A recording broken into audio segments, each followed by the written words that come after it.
có chuyện này tuột bà cho nên tàu đấy đi bìa xí à có cháu nó đi mua đá chiêu không có Chúa chỉ không giả thế không? bỏ một thanh cây nữa thì cho Chúa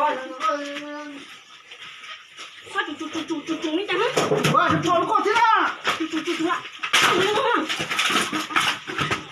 chú đi chăng thế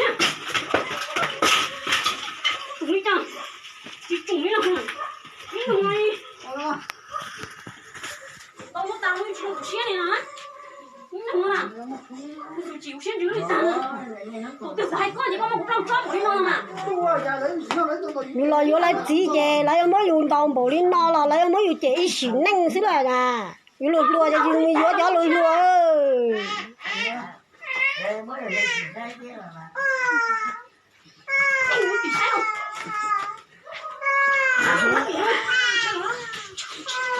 đây này bị này câu là chỉ mới xí hại rồi hay lo là ốp bé xong nó hay chỉ tao nè nữa chỉ tao đi nào có chỉ chơi con tàu của nó cũng xí này từ từ là mình nên muốn trái à con tàu của nó cũng xí tao phải tụt quá chứ nào chơi con tàu của nó cũng xí nào có chỉ thì kia là một tí nữa không nào con nó sẽ mỗi con chân của tôi tiếc chứ một trái con à cho bà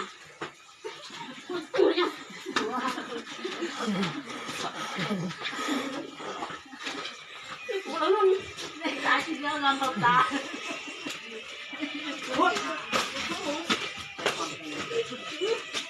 cho bà cái gì quá cái gì mà nè cho đây chưa bao nhiêu có được chứ à cho con tàu trong xe có thắt tay trên nữa chứ nó cái bà như trong xe thế à chỉ tao đi nè tao đi nè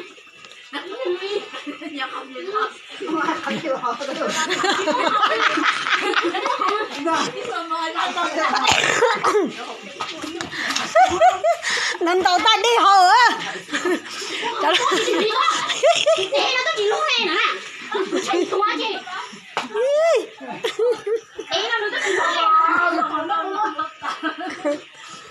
có tí tên này lo thì coi bóng tay kia này lấy mua trong này trong tràn chơi chứ dùng tàu này lo đi đã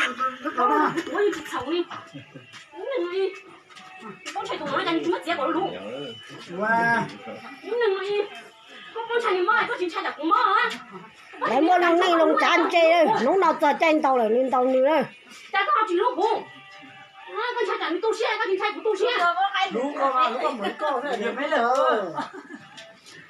Giờ con tàu của tu xe. Tính này.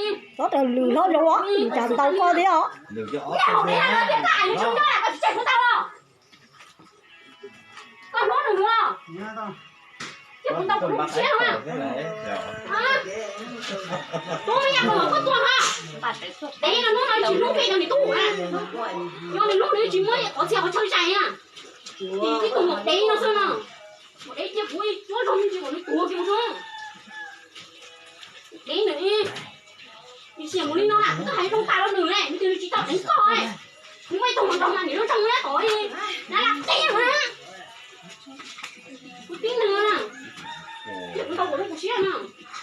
Cái có chỉ có con tàu nha. Có con tàu của đấy. Ý này. Có là bố chạy tuần có chửi đâu được tôi tiếc gì. Nhiều nó sành cảnh mà. Tàu này ha. Chị tao này hả? Có biết thấy thế. Cái con tàu của nó cũng xe nè. Không chưa có xe. Chị muốn chia có biết thấy quá gì.